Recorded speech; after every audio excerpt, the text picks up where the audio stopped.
আসসালামু আলাইকুম, আমি আরাফাত ইসলাম সিয়াম, ঢাকা মেডিকেল কলেজের দ্বিতীয় বর্ষের শিক্ষার্থী। আজকে নিয়ে আসছি তোমাদের সামনে জীবের বৃদ্ধি ও বংশগতি, one of the most important chapter you are ever gonna read. এই চ্যাপ্টারে যা আমরা পড়ব, এই চ্যাপ্টারে যা আমরা দেখব, এগুলো আমাদের অনেক দিন ধরে পড়ে আসতে হবে, এবং এই বেসিকটা যদি ঠিক না থাকে তাহলে পরবর্তীতে আমাদের পড়াগুলো বুঝতে আরও অসুবিধা হবে। এই চ্যাপ্টারে আমরা দেখব যে ছোট্ট একটা কোষ, একটা ন্যানোমিটার মাইক্রোমিটার সাইজের একটা কোষ থেকে কিভাবে একটা বড় মানুষ, একটা বড় হাতি, ইঁদুর সব কিছু তৈরি হতে পারে। একটা ছোট গাছ থেকে কিভাবে বড় গাছ হয়, একটা সেল থেকে কিভাবে অনেকগুলো সেল হতে পারে, সেই সেলের গ্রোথ কেমন হয়, সেই সেলটা তৈরি হয় কিভাবে, এসবই আমরা আজকে জানবো। তাহলে দেরি না করে আজকে শুরু করি। চ্যাপ্টার 2, জীবের বৃদ্ধি ও বংশগতি। জীবের বৃদ্ধি ও বংশগতি হয় কিভাবে? জীবের বৃদ্ধি ও বংশগতি আসে সেল ডিভিশনের মাধ্যমে, সেল ডিভিশন বা কোষ বিভাজন। এখন কোষ বিভাজনটা কি, এটা আমাদের প্রথম প্রশ্ন মাথায় আসে।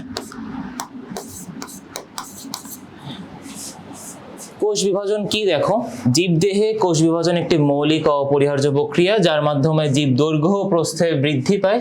যে প্রক্রিয়া একটি জীবন্ত কোষ বিভাজিত হয়ে একটি কোষ থেকে 2টি বা 4টি অপত্য কোষ সৃষ্টি হয়, তাকে কোষ বিভাজন বলে।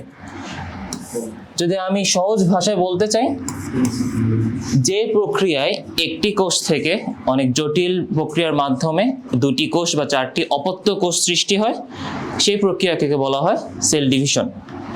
সেল ডিভিশনের মধ্যে যে অপত্য কোষ কথাটা চলে আসলো, এই কথাটা আমরা আগে শুনি নাই। আরেকটা কথা বলা হয়, সেটা হলো মাতৃকোষ। অপত্য আর হলো মাতৃকোষ। মাতৃকোষ, মাকে বোঝায়, এটাকে ইংলিশে বলা হয়ে থাকে মাদার সেল।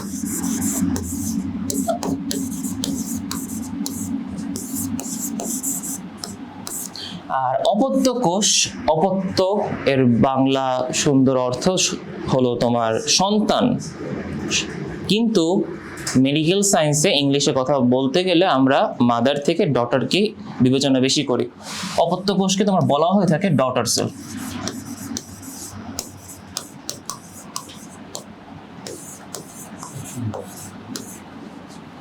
এটা আমি যদি ছোট হাতের এম দিই, আর এটা তোমার যদি আমি ডি দিই, তোমার একটা মাতৃকোষ থেকে অপত্য কোষ আসতে পারে, 2টা হতে পারে, সেটা 4টাও হতে পারে। এটা তোমার বিভিন্ন বিভাজন প্রক্রিয়ার উপর ভিত্তি করে। তোমার মেডিকেলে একটা বিষয় অনেক ভালো, একটা সুন্দর বিষয়, সেটা হলো আমরা মেডিকেলে তোমার জেনেটিক্স চ্যাপ্টারগুলোতে, বিশেষ করে এই সেল ডিভিশন, জেনেটিক্স, ইঞ্জিনিয়ারিং, এইসব ক্ষেত্রে আমরা মা থেকেই মেয়েকে তুলনা করি। মা থেকে ছেলে আসে না, মাদার সেল থেকে ডটার সেল চলে আসে। যেমন আমরা পরবর্তীতে একটা কথা পড়বো, সেটা হলো প্যারেন্টাল জেনারেশন, F1 আর F2। এই F1 আর F2, F1টা আসছে তোমার ফিলাল থেকে। ফিলাল শব্দের অর্থ হলো তোমার ডটার। এভাবে মেডিকেলে তোমার মাদের স্থানকে বেশি সম্মান করা হয়েছে। এই সেল ডিভিশন, যেহেতু আমি বললাম যে একটা জীবন্ত কোষ থেকে, অবশ্যই জড় পদার্থ থেকে হবে না, একটা কোষ থেকে 2টা বা 4টা কোষ আসবে, যে প্রক্রিয়ার মাধ্যমে সেটাকে সেল ডিভিশন বলা হচ্ছে। তার মানে কি, যেহেতু 2টা আর 4টার কথা বলছি, প্রক্রিয়া একাধিক ধরনের রয়েছে। কি কি প্রক্রিয়া পাওয়া যায়? সেটা হলো number 1 amitosis, number 2 mitosis, number 3 meiosis. তার আগে কিছু হিস্টোরি বলে রাখি, কারণ তারাই এই সেল ডিভিশনটাকে আরো বিস্তারিত করেছেন। বিজ্ঞানী ওয়াল্টার ফ্লেমিং 1882 সালে সামুদ্রিক স্যালামান্ডার কোষের মধ্যে দিয়ে প্রথম কোষ বিভাজন লক্ষ্য করে থাকেন। এটা খুব একটা তোমাদের প্রয়োজন নাই, তবুও জেনে রাখা ভালো। 3 ধরনের কোষ বিভাজন, অ্যামাইটোসিস, মাইটোসিস, মিওসিস। এইবার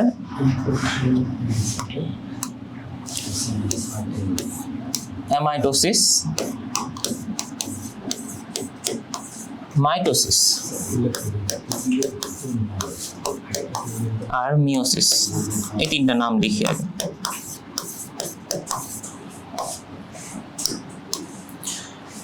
অ্যামাইটোসিস, যেটাকে বাংলায় বলা হয়ে থাকে প্রত্যক্ষ কোষ বিভাজন।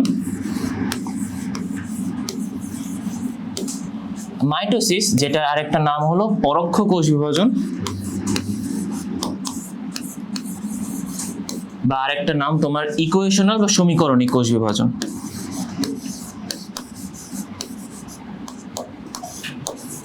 আর একটা বাকি থাকলো, সেটা হলো মিওসিস বা মায়োসিস, যে কোনো একটা তোমরা উচ্চারণ করতে পারো। মিওসিস আমি বলে থাকি, এটাকে তোমার বলা হয়ে থাকে হ্রাসমূলক কোষ বিভাজন। হ্রাসমূলক। আমরা যে এতগুলো নাম দেখলাম, এতগুলো নাম লিখলাম বাংলা ইংলিশে, প্রত্যেকটা নামে আলাদা অর্থ আছে এবং এই নামগুলো তার বৈশিষ্ট্যটা প্রকাশ করে থাকে। অ্যামাইটোসিস, অ্যামাইটোসিস বলতে গেলে তোমার মাইটোসিসের আগে এ চলে আসছে। মাইটোসিসটা তোমার পরোক্ষ কোষ বিভাজন, যেটা আরো বেশি জটিল প্রক্রিয়া, এইটা নিয়ে আমরা মূলত আলোচনা করব। অ্যামাইটোসিস সাধারণত তার চেয়ে আরো বেশি সরল প্রক্রিয়া, যে প্রক্রিয়ায় তোমার একটা কোষ থেকে দুটো কোষ খুবই সহজে তৈরি হয়ে থাকে, কোনো জটিল মাধ্যম ছাড়াই সরাসরি হয়ে থাকে। সরাসরি মানেই তোমার প্রত্যক্ষকে বোঝায়।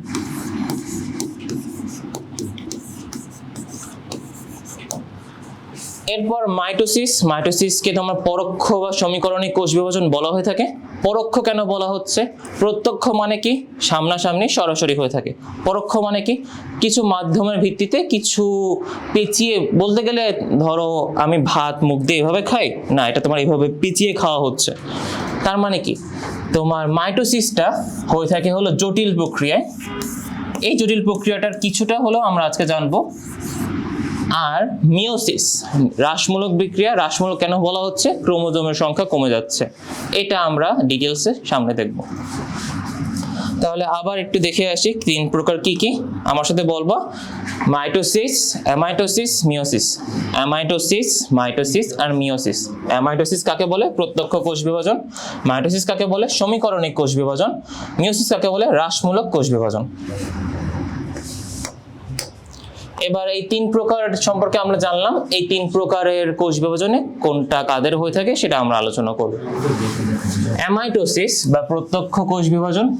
প্রত্যক্ষ কোষ বিভাজন আমি বলে আসছি প্রত্যক্ষ সরাসরি হয়ে থাকে। সংজ্ঞাটা লিখে রাখবে, যে প্রক্রিয়ায় মাতৃকোষের নিউক্লিয়াস ও সাইটোপ্লাজম সরাসরি, নিউক্লিয়াস ও সাইটোপ্লাজম সরাসরি, এই কথাটা বলতে হবে। সরাসরি অর্থাৎ কোনো জটিল মাধ্যমিক পর্যায় ছাড়াই বিভক্ত হয়ে দুটি অপত্য কোষ সৃষ্টি করে, দুটি অপত্য কোষ সৃষ্টি করে, তাকে তোমার বলা হয়ে থাকে অ্যামাইটোসিস কোষ বিভাজন। এখন তুমি যদি এভাবে চিন্তা করো যে কারা তাদের কাজগুলো তোমার জটিলে না নিয়ে গিয়ে সহজে করতে চায়, যাদের তোমার দেহে শক্তি কম থাকে, যারা খাওয়া দাওয়া কম করে, তারাই তো, তাই না? ঠিক তেমনই তোমার অ্যামাইটোসিস তারাই করে যাদের তোমার দেহে শক্তি কম, বেশি কাজ করতে পারে না, কম শক্তি বা নিম্ন শ্রেণীর প্রাণী। এখানে একটা কোট লিখে রাখছি, একবার পড়তে পারো। সেটা হলো পূর্ব সৃষ্ট কোষ থেকে কেবল নতুন কোষের সৃষ্টি হতে পারে, রুডলফ ভিরশাহ বলেছিলেন। এবার নিম্ন শ্রেণী প্রাণী, যেহেতু আমি বললাম নিম্ন শ্রেণী প্রাণী বলতে কাদেরকে আমি বুঝাই? ব্যাকটেরিয়া, অ্যামিবা, এইসব কোষকে। উদাহরণ দেখে থাকো, ইস্ট, অ্যামিবা ও ব্যাকটেরিয়া ইত্যাদি এককোষী জীবে তোমার অ্যামাইটোসিস দেখা যায়। অ্যামাইটোসিস কিভাবে হয়? অ্যামাইটোসিস হওয়ার প্রক্রিয়াটা খুবই সহজ। একটা মাতৃকোষ, সে মাতৃকোষে তোমার মাঝখানে এটা ভাঁজ চলে আসে, চাপ চলে আসে, ডাম্বেল আকৃতি দেখা যায়। ডাম্বেল আকৃতির একটি শেপ চলে আসে। এই ডাম্বেল আকৃতির শেপ থেকে পরবর্তী দুটো কোষে ভাগ হয়ে যায়। এই দেখো, একটা কোষ ছিল, দুই পাশ থেকে চাপ আসলো, ভাঁজ চলে আসলো, ডাম্বেল আকৃতি হলো।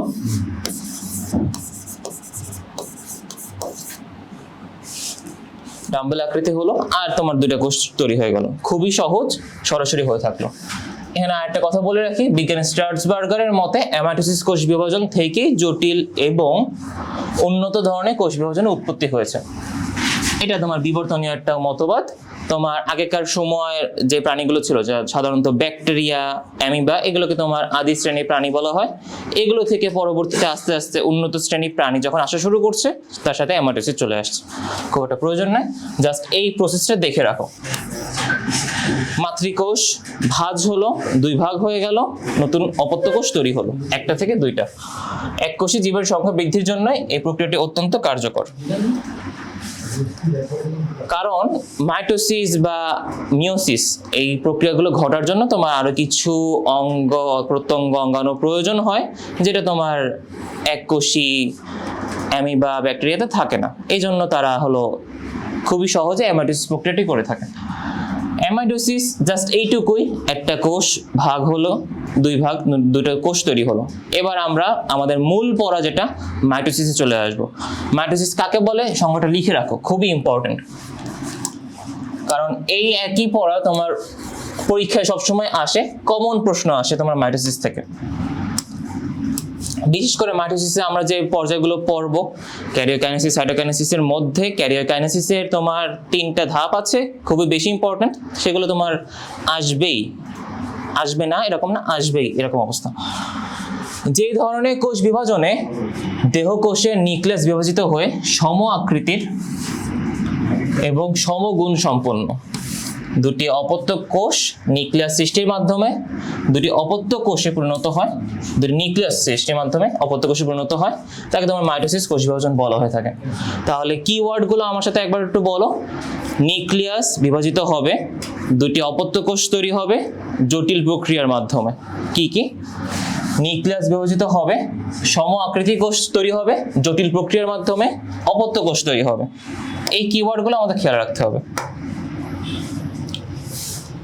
নাম্বার 1, আচ্ছা,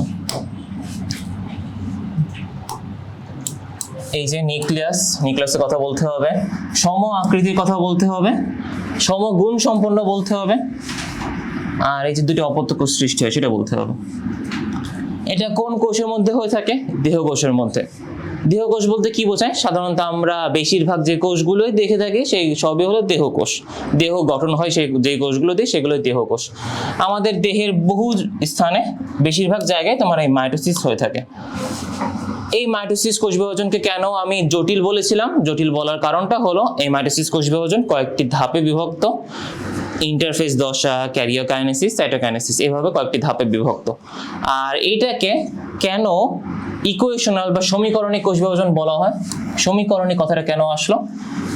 এখানে দেখো, সম আকৃতির এবং সমগুণ সম্পন্ন, এই 2টা কারণেই মূলত এটাকে সমীকরণিক কোষ বিভাজন বলা হয়ে থাকে। সম আকৃতি, সমান দেখতে, সমগুণ সম্পন্ন, এগুলো আমরা আস্তে আস্তে ধাপগুলো দেখতে থাকতে বুঝতে পারবো। মাইটোসিস কোষ বিভাজনকে সাধারণত 2টি পর্যায়ে ভাগ করা যায়। 2টি পর্যায় এবং পর্যায় 2টির মাঝখানে একটি অন্তর্বর্তী পর্যায় থাকে, সেটাকে তোমার বলা হয়ে থাকে ইন্টারফেস।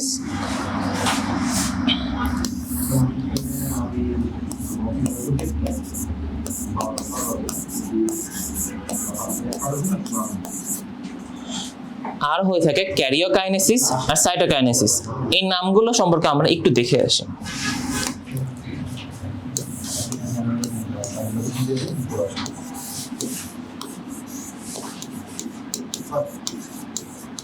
ক্যারিওকাইনেসিস, সাইটোকাইনেসিস আর ইন্টারফেস। আমাদের এই যে সায়েন্সের চ্যাপ্টারগুলো, চ্যাপ্টার 1 থেকে শুরু করে যতগুলো চ্যাপ্টার আমরা পড়বো, এখানে আমরা যদি টার্মিনোলজিগুলো না বুঝে থাকি আমাদের পড়া কিন্তু অনেক ডিফিকাল্ট হবে। আমরা টার্মিনোলজি বুঝবো, বুঝে তারপর মুখস্থ করব। না বুঝে মুখস্থ করার কোনো সুবিধা নেই, কোনো ফল পাবা না।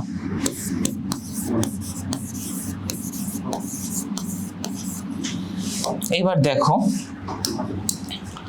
ক্যারিওকাইনেসিস 2টা পার্টে ভাগ করা। ক্যারিওকাইনেসিস, ক্যারিও ওয়ার্ডটা আসছে ক্যারিয়ন থেকে। ক্যারিয়ন শব্দটার অর্থ হলো অ্যাকচুয়ালি বাদাম বা নাট। কেন বাদাম থেকে আমাদের কোষ বিভাজনের কথা চলে আসলো? কোথা থেকে বাদাম আসলো? বিষয়টা হলো, যখন প্রথমে অ্যারিস্টটল বা তার সময় বিজ্ঞানীরা এটা নিয়ে গবেষণা করছিলেন, তখন তারা ধারণা করেছিলেন যে কোষের মাঝখানে যে একটি বস্তু পাওয়া যায়, যে বস্তুটা দেখতে গাঢ় রঙের, সেটা দেখতে তোমার বাদামের মতো। তোমার একটু বাদামের কথা যদি আমি চিন্তা করি, আচ্ছা, এটা তো ব্রাউন হওয়ার কথা, যাই হোক চলে আসছে। এই বাদামের বাইরে একটা খোসা থাকে, বাদামের মধ্যে কি থাকে? বাদামের খোসার মধ্যে তোমার বাদাম থাকবে অবশ্যই।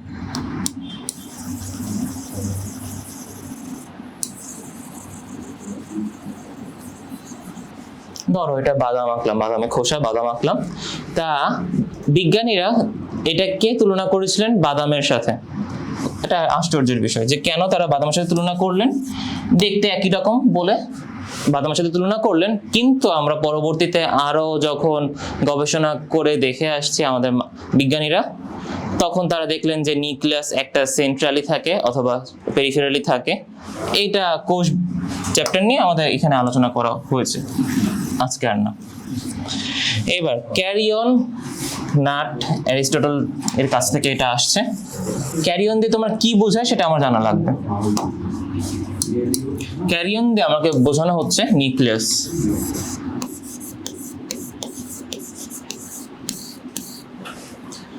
Carry-on kinesis, kinesis kinetics, kinesis মানে হলো ভাঙা বা বিভাজন।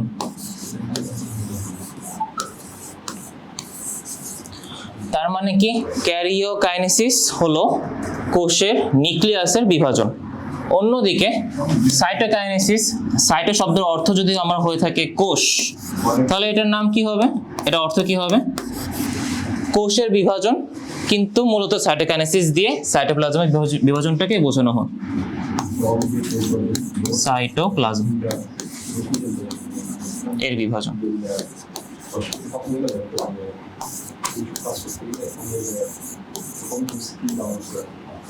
আর অন্যদিকে যেটা বাকি থাকলো সেটা হলো ইন্টারফেজ। ফেজ মানে দশা,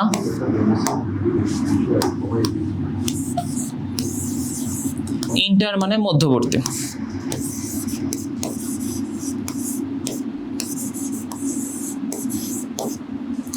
মধ্যবর্তী দশা মানে ক্যারিওকাইনেসিস, সাইটোকাইনেসিসের পর কোষ বিভাজনে মধ্যবর্তী যে দশা পাওয়া যায় সেটাকে তোমার বলা হয় ইন্টারফেজ। আজকে এই পর্যন্তই থাকলো।